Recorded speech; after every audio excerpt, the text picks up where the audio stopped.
अस्सलाम वालेकुम। ज़माना कदीम से हर मज़हब के मानने वालों में कुछ ऐसे लोग पैदा होते रहे हैं जो मज़हब के नाम पर लोगों को बेवकूफ़ बनाते हैं कि ये काम इतनी इतनी दफ़ा कर लो, फ़लाँ चीज़ को इतनी इतनी दफ़ा पढ़ लो, ये काम इस तरह कर लोगे तो तुम्हें ये फ़ायदा हो जाएगा, ये मन्नत पूरी हो जाएगी, इस तरह हो जाएगा। मकसद सिर्फ़ पैसे बटोरना होता है।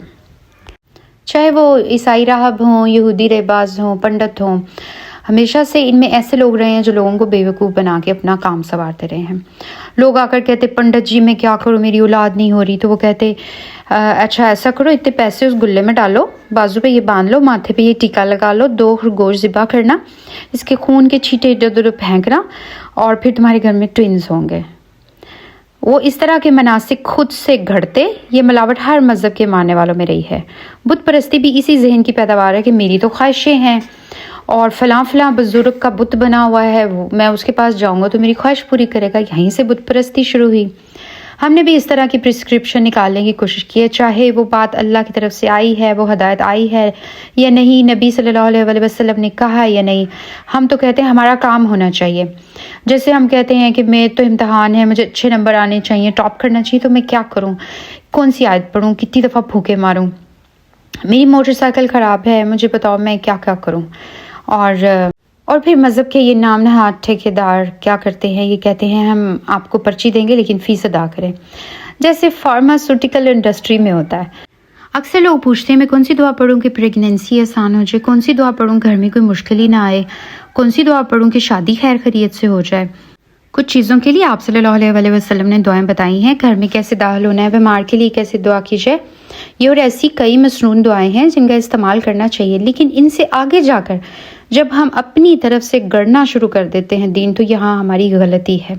हम अक्सर अपनी ज़िंदगियों को मुश्किल में डाले रखते हैं और सोचते हैं कि मुझे तो ऐसा कुछ चाहिए, जब तक मैं अल्लाह ताला को ख़ास तरीके से पुकारूंगा नहीं, अल्लाह तो शायद मेरी बात ना सुने। मलेशिया में तो बड़ा मज़े का एक कल्चर है कि वहाँ चॉकलेट्स बनती है और एक ही जैसी चॉकलेट के डिफरेंट प्राइजेज़ होते हैं। जब आप उनसे पूछे एक ही चॉकलेट, एक ही फ्लेवर, एक ही ब्रांड है, तो आपने इनके प्राइजेस क्यों डिफरेंट रखे हुए हैं, तो वो आगे से पता क्या कहते हैं, ये वाली चॉकलेट जब फैक्ट्री में बनती है तो वो कुरान की तिलावत पहले प्ले करते हैं, इस बार पे यानी चॉकलेट की बार पे 20 मरतबा कुरान प्ले किया गया, इस वाली पे 100 मरतबा कुरान प्ले किया गया और इस वाली पे 500 मरतबा प्ले किया गया।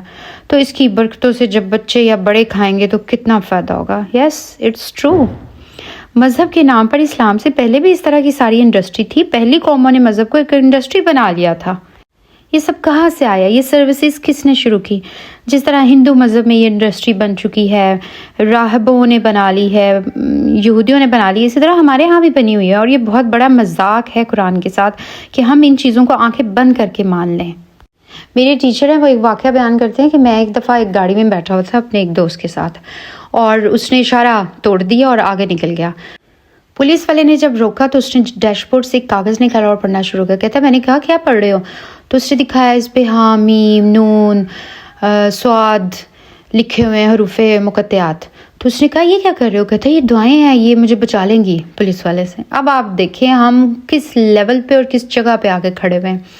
हम पहले तो अखलाक की धज्जियाँ उड़ाते हैं, फिर कानून की खिलाफ वर्जी करते हैं और उसके बाद हम कुरान को पकड़ के इस नीयत से पढ़ते हैं कि अब जो मैं खिलाफ वर्जी पीछे कर आया हूँ, जो मेरे से गलती होगी ये इससे मुझे बचा ले।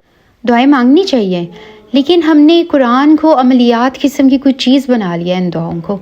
ये एक गलत चीज़ है। अल्लाह ताला ने हमें खुद कुरान में दुआएं सिखाई हैं, इतनी प्यारी प्यारी दुआएं, हमें उनको मांगना चाहिए।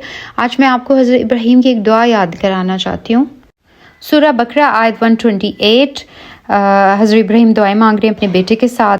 वो दुआ मांगते हैं रब्बना वजअलना मुस्लिमैन लका व मिन ज़ुर्रिय्यतिना उम्मतन मुस्लिमातन लका व अरिना मनासिकना व तुब अलैना इन्नका अंतत तव्वाबुर रहीम।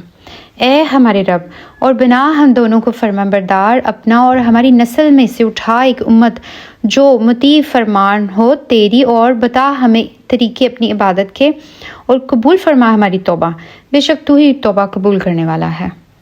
इसमें वो आरिन मनासिकना से मुराद ख़ास मनासिक, जैसे तवाफ़ है तो 7 मरतबा करना चाहिए, सफ़ा मरवा 7 मरतबा करते हैं। नमाज के अमाल हमें पता है 4 रकातों में 4 रकात ही पढ़नी है, 3 रकात नहीं पढ़नी। वो अल्लाह से दुआ करते हैं कि अल्लाह ताला हमें ये ख़ास मनासिक सिखाएं جیسے ہم حج پہ جائیں تو اور یہ کہیں کہ 7 کی بجائے میں تو 15 چکروں میں طواف کروں گا، اور یہ کہیں کہ مجھے تو اللہ کے بہت قریب ہونا ہے تو میں 4 کی بجائے 6 رکعتیں پڑھوں گا۔ آپ ایسا نہیں کر سکتے، اللہ نے متعین کی ہوئی ہیں چیزیں، ہم خود سے یہ چیزیں ایجاد نہیں کر سکتے۔ تو حضرت ابراہیم کی دعا پورا فلسفہ ہے کہ وہ کہتے ہیں اللہ جو مناسک ہے، جو خاص تو نے کیے ہیں وہ ہمیں سکھا۔ تو ہمیں بھی چاہیے کہ جو اللہ نے ہمیں خاص چیزیں سکھائی ہیں، ہمارے نبی صلی اللہ علیہ وسلم نے بتائی ہیں، ان کو ہم فالو کریں۔ اس دنیا میں دعا کا تو اللہ تعالیٰ کا ایک قانون ہے کہ جو بھی شخص مجھے پکارے گا میں اس کی دعا سنوں گا، چاہے ہندو ہو، چاہے سکھ ہو، عیسائی ہو، مسلمان ہو، کوئی بھی ہو۔ اللہ تعالیٰ نے دعا سننی ہے اپنے بندوں کی، اور اللہ تعالیٰ دنیا میں سب کو ہی پال رہا ہے، سب کی دعائیں قبول ہو رہی ہیں، یہ دنیا کا قانون ہے۔